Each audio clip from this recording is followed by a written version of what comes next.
After a number of years of shooting low-budget indies, you left that world to begin shooting music videos. Why was that the right decision for you at that time? You know, a door opened, and it was a terrific opportunity to work with a really talented director who was also a friend, you know, and one thing I love about this business is it's always something new. You know, I'm not, even if I'm just doing features, you know, one's a sci-fi and one's a horror and one's a romantic comedy, you know, and as much as I love the people I work with, you know, I work with different people all the time and I love them all equally, you know, so there's just this variety. And, you know, to be able to explore high-end music videos was just irresistible. And I loved it. And I'm very grateful I had that opportunity. It really, you know, shifted the dynamic for me. But then at some point you stopped doing music videos. Can you talk about what happened? I haven't really ever stopped doing music videos. I mean, what happened is that the music video industry changed. From my point of view, it was precipitated initially by Napster. You know, people illegally downloading videos, and then everything that followed. You know, all the way to today, where you've got streaming, where you know apparently the revenue to the artists and the labels is, you know, nothing compared to what it used to be. But anyway, because of that shift in the financial aspects of that industry, people started dialing back on the size of the budgets, the number of the videos. You know, even at the time, I wondered how much of this is real because they don't have the beans to count to make it happen, and how much of it is opportunistic, where somebody's taking advantage of this, you know, to just slash costs and, you know, knock us all down. Right before that happened, they had finally, you know, a lot of the production companies had finally signed, become signatory with IATSE, which, you know, you could look at it and say, wow, you know, that's kind of a weird thing that, you know, right after that happened, we suddenly had this, you know, this crisis with funding them. But I don't know. I'm not a conspiracy guy, and frankly, I'm an optimist, and I tend to assume the best in people until proven otherwise. So at least in my brain, it's just that's the way the cookie crumbled. And I still do music videos. It's just they don't have the budgets. They don't have, you know, as high a profile. They're super fun. You know, I love them. And same with commercials. I mean, there was a time when I just made a fortune shooting commercials. And sure, there's still big commercials out there, and every once in a while I get one.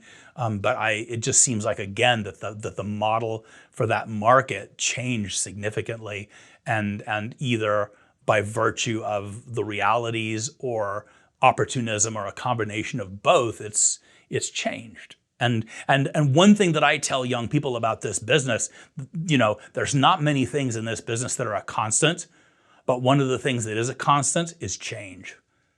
You know, whether it's the dynamic in the markets, whether it's the prevalence of one genre over another, whether it's a certain style of cinematography, whether it's you know, film cameras or digital cameras or HD or 4K or 8K, you know, it's always going to change. So hopefully you enjoy that. I do. Can you compare and contrast where you were creatively, emotionally, when you were working on these low-budget indies to when you went to these higher-budget music videos with name talent? How was that? It's interesting because on a certain level, artistically, I was ready, for sure. But in terms of confidence and knowledge of the politics and dynamics, it was a learning curve.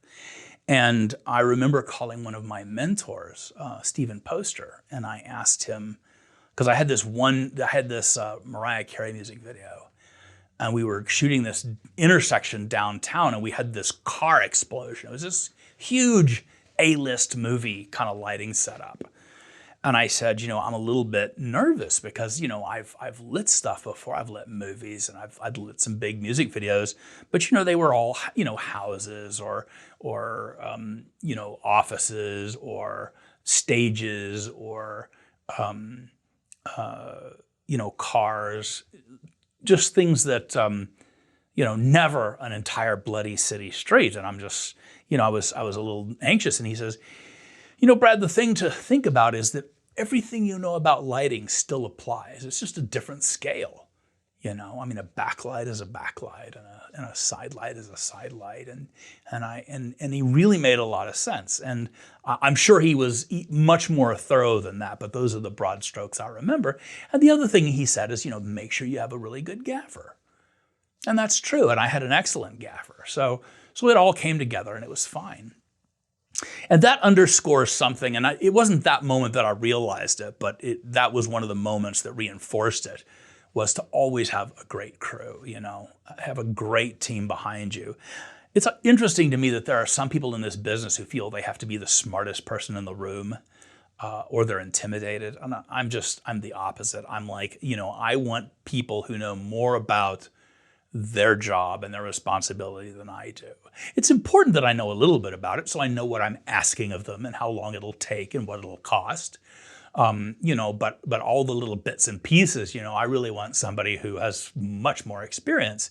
And one of the things I like to say to people about the crews that I bring on is that if we're on set and I fall over dead, you'll still make your day on time and on budget because that's just how good these people are.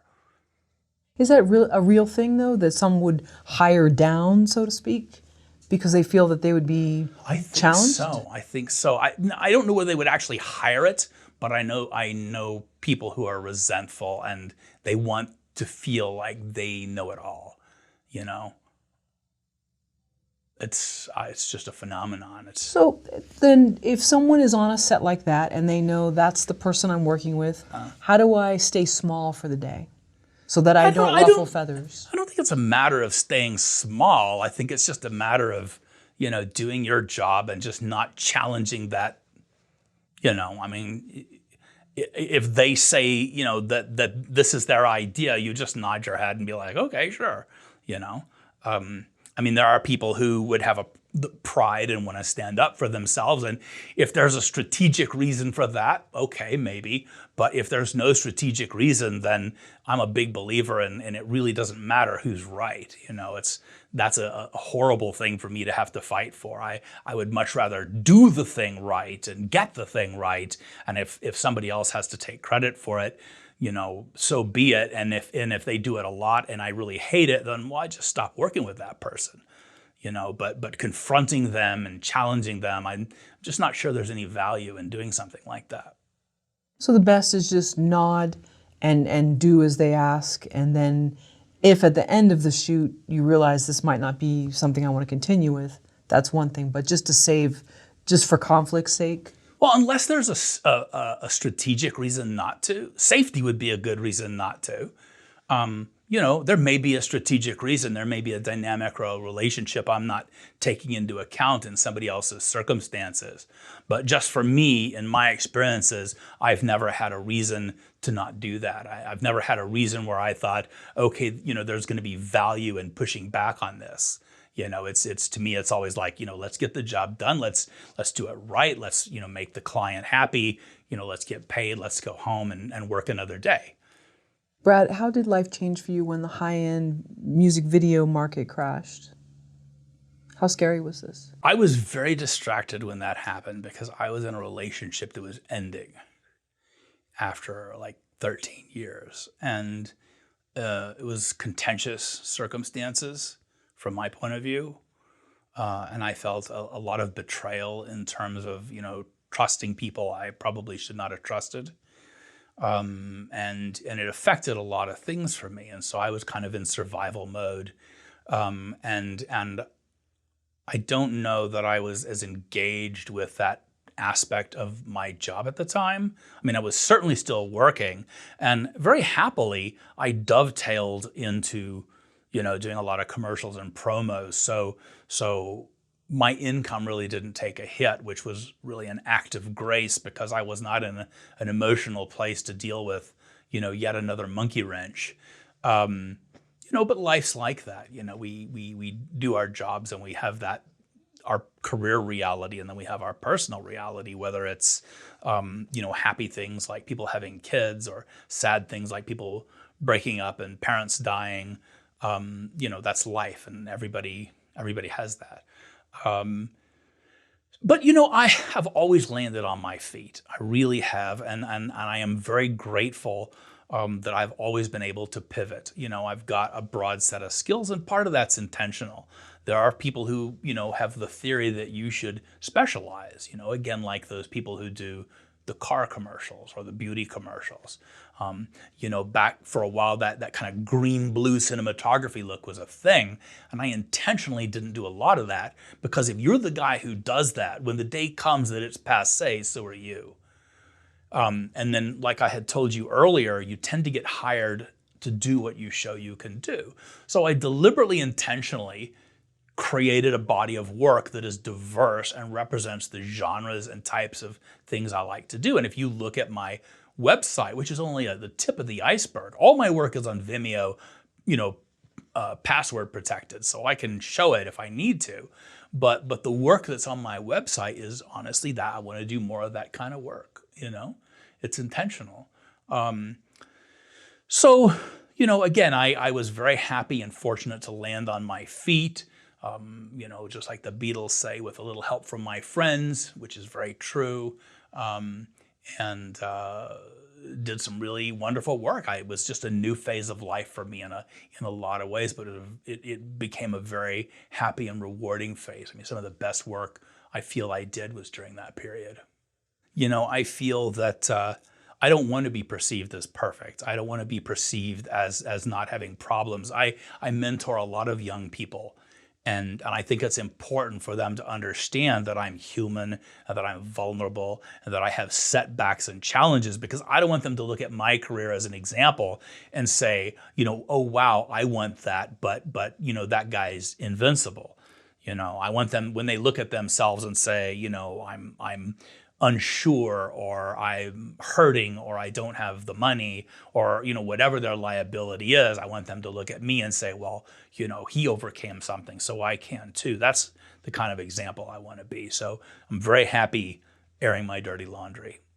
Do you think there's a lot of pressure in this industry to appear as if one's life is perfect, until unfortunately some cracks come out, and if someone's on a certain level, now it's in horrible tabloids, and everybody can take their stance on Twitter? And yeah, I know for a fact there is. I mean, again, this is an image-driven industry. And again, this goes back to that whole thing about it's show business put on a show. I'm very intentional about what dirty laundry I air. But just like you don't post on Facebook and say you woke up with a sick stomach and you're mad at your boss. Maybe some people do some of the time, but you're judicious about that kind of thing, and it is a business where we all want to be perceived as working and in demand. But I don't think the reality for most of us is that we always are. I think the reality for us all is that we have ups and downs, and we have really good runs, and then we have some frustrating slow periods. And I'm sympathetic to that for everybody. And I'm very grateful when I have a run, and I'm not resentful if I'm slow and other people are working. I'm glad they're having their moment. But I think there are people, and I understand it, that you give that impression. For whatever reason, when you're busy, you tend to get more calls and work. So you put on the impression of being busy. And it's quite easy because, as long as you have stuff and you're sharing, and again, this is something that didn't exist in the 90s when I first came out here. But, you're your own publicity machine, and you're like, oh, festival award and oh, interview, and this movie's coming out on Netflix. It makes you look really busy. You might not have worked for 6 months. They don't know that. I mean, you don't shoot a movie and it comes out the next day. So, but you manage that. You manage that impression. And I do. I mean, I honestly do. I never want to seem, even if I'm, being candid about my vulnerability or my setbacks, I never want it to be a complaint or an excuse, because I don't think it should be. I mean, I think, the only reason I do it is I just want to humanize myself for anybody who might be looking at me as an example, because I always want them to feel that the things I say and the things they may see that I've achieved, I want them to feel that that's accessible for them too.